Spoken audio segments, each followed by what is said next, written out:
महाकुंभ 2025 में आज पहला अमृत स्नान है। मकर संक्रांति के मौके पर विभिन्न अखाड़ों के नागा साधुओं ने संगम में पवित्र डुबकी लगाई, जिसे अमृत स्नान कहा जाता है।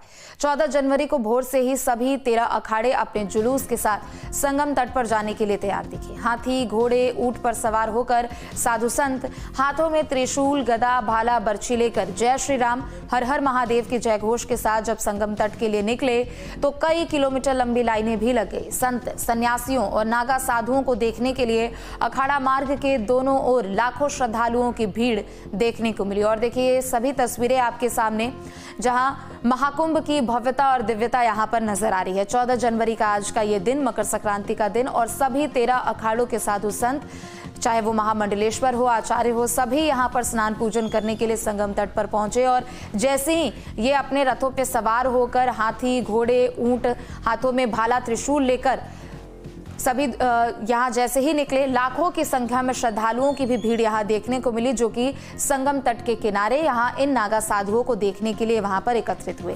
9 तस्वीरें हैं आपके सामने जो कि महाकुंभ की भव्यता और दिव्यता को बता रही है। पहला शाही स्नान, जो कि अब जिसे अमृत स्नान कहा जा रहा है, ये आज पहला दिन है। और ऐसे में साधु संतों के लिहाज से आज से महाकुंभ का ये आगाज हो चुका है। महाकुंभ की शुरुआत आज से हो चुकी है। सुबह 3 बजे से ही, ब्रह्म मुहूर्त से ही साधु संत अपने यहाँ घोड़ों पर सवार होकर, रथों पर सवार होकर संगम तट पर त्रिवेणी में डुबकी लगाने के लिए पहुंच रहे हैं।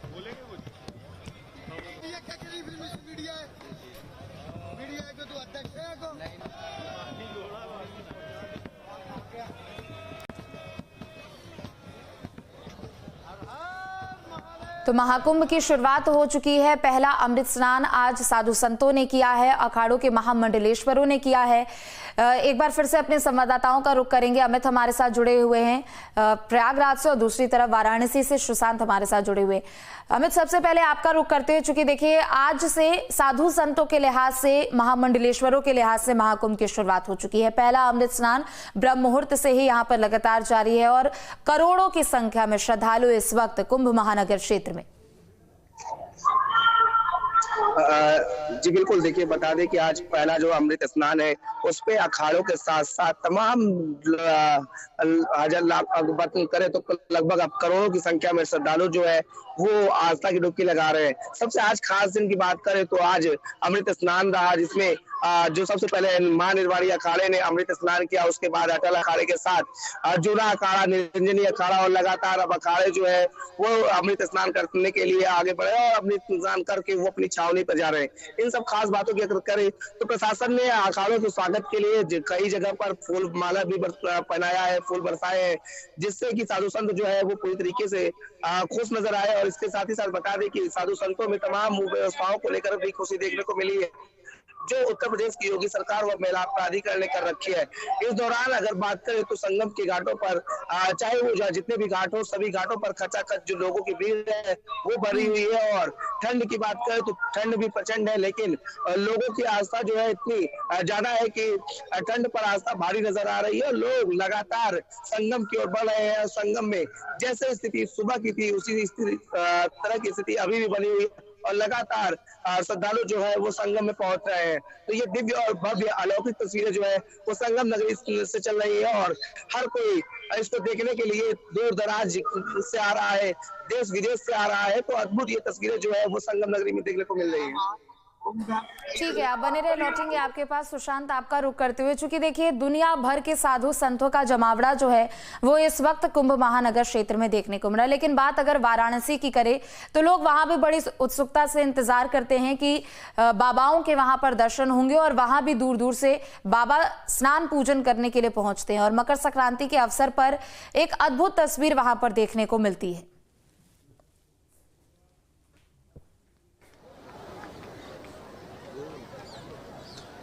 देखिए, वाराणसी की बात की जाए तो वाराणसी में अद्भुत और अलौकिक तस्वीर यहाँ पर देखने को मिल रही है, जहाँ एक तरफ आप देखिए किस तरीके से श्रद्धालुओं से पूरा पटा पड़ा है ये जो गंगा घाट है।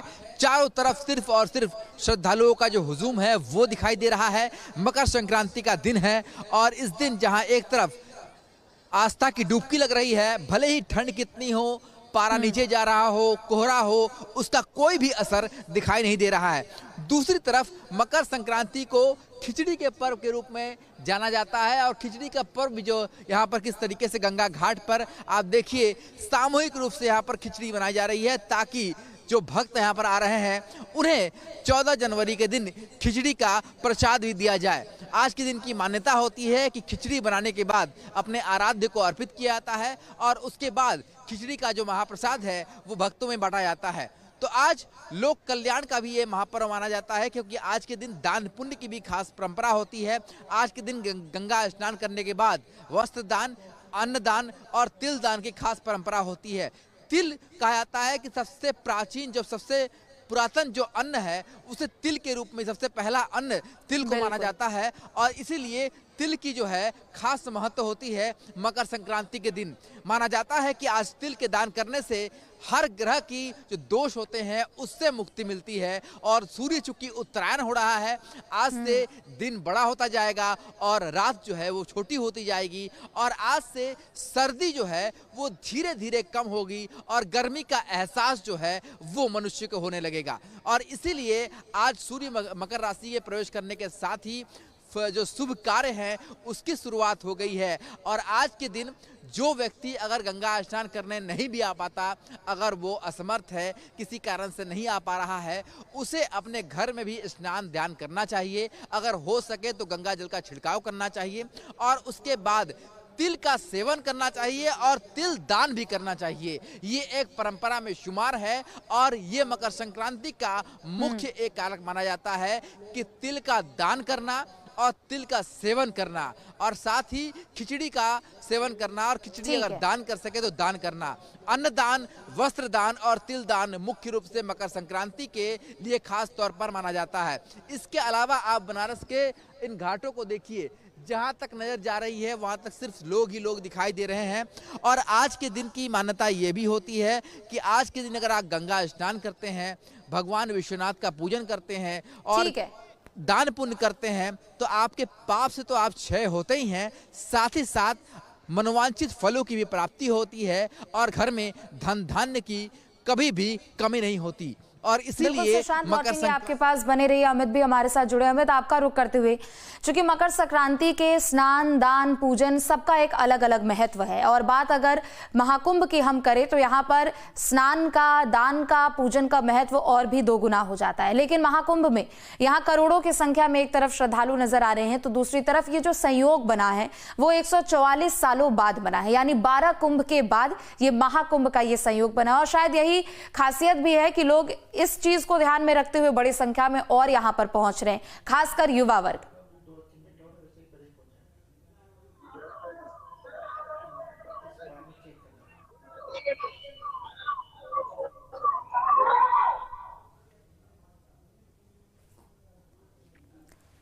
अमित, आप तक आवाज पहुंच रही है मेरी? जी बिल्कुल। देखिए, आपको बता दें कि साफ तौर पर युवा वर्गों में ये जो सनातन का महापर्व जो है उसका जो वो देखने को मिल रहा है। और तस्वीरों की बात करें तो आप हम ठीक पीछे देख पाएंगे कि किस तरीके से भीड़ जो है वो लगातार बढ़ती चली जा रही है। और भले ही अगर सुबह के स्नान की बात करें तो ब्रह्म मुहूर्त से ये स्नान जो है वो शुरू हुआ था और धीरे धीरे ये जो दिन है वो बढ़ रहा है, लेकिन उसके बाद संख्या जो है वो लगातार श्रद्धालुओं की बढ़ती चली जा रही है।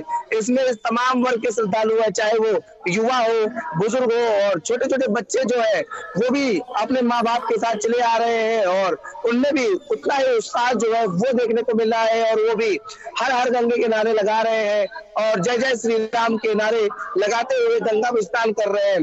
हालांकि अगर मौसम की बात करें तो इतना ठंड भी प्रचंड है, लेकिन उसके बावजूद भी उनकी आस्था जो है वो लगातार बढ़ती चली जा रही है। लोग जो है वो चले आ रहे हैं, तो युवाओं में लेकिन खास तौर से इस बार जो रुझान है वो देखने को मिल रहा है। और ज्यादातर युवा जो है वो आए हैं और हर कोई इस तस्वीरों को अपने कैमरे में कैद करना चाहता है, अपने मोबाइल पर कैद करना चाहता है।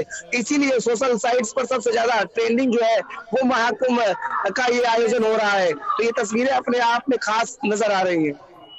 बिल्कुल, हर कोई अपने मोबाइल कैमरे में इस खूबसूरत और दिव्य तस्वीर को कैद करना चाहता है। सुशांत, आपका रुख करते हुए, चूंकि देखिए वाराणसी अब युवा वर्ग सबसे ज्यादा पहुंच रहे हैं। एक समय था कि लोग कहते थे कि सिर्फ बुजुर्ग ही तीर्थ करने के लिए जाते हैं, कुंभ में जाते हैं, लेकिन पिछले कुछ सालों में, चाहे वो सोशल मीडिया को लेकर हम जिक्र करें या फिर तमाम अलग अलग कारण हैं, यहाँ पर सनातन धर्म के प्रति, अपने रीति रिवाजों को लेकर, अपने परंपराओं को लेकर एक अलग तरीके की जागरूकता अब देखने को मिलती है समाज में।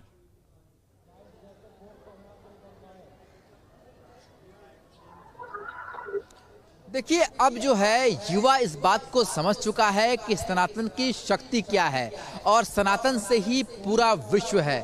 और इस बात से का जो गवाह है वो बनारस की ये भीड़ दिखाई देती है, जहां आपको एक अत्याधुनिक क्रूज चलता हुआ गंगा में दिखाई दे रहा है, वहीं पुराने जो चप्पू वाले बोट हैं वो भी चलते हुए दिखाई दे रहे हैं।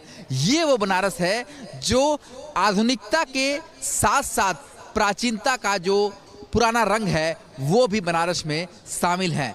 अगर प्राचीनता है तो आधुनिकता का समावेश भी है, और यही जो है बात अब युवाओं को भी समझ में आ गई है। सामने आप देखिए कि जो लोग यहाँ पर खिचड़ी बना रहे हैं वो कोई बूढ़े बुजुर्ग नहीं है, बल्कि ये वो युवा हैं आज के जो अपने सनातन संस्कृति और अपनी परंपरा को आगे बढ़ाना चाहते हैं, उसको बचाना चाहते हैं। और इसीलिए इस भयंकर ठंड में भी जहां पर बूढ़े बुजुर्ग भी आते हैं, जो अपने पुण्य को कमाने के आते हैं, अपने जीवन के अंतिम पड़ाव पर रहते हुए अपने ईश्वर, अपने आराध्य को याद करने आते हैं, तो वो भी युवा पीढ़ी आती है ताकि अपने एक तरफ प्राचीनता तो दूसरी तरफ आधुनिकता भी, और बेहद ही खूबसूरत ये समागम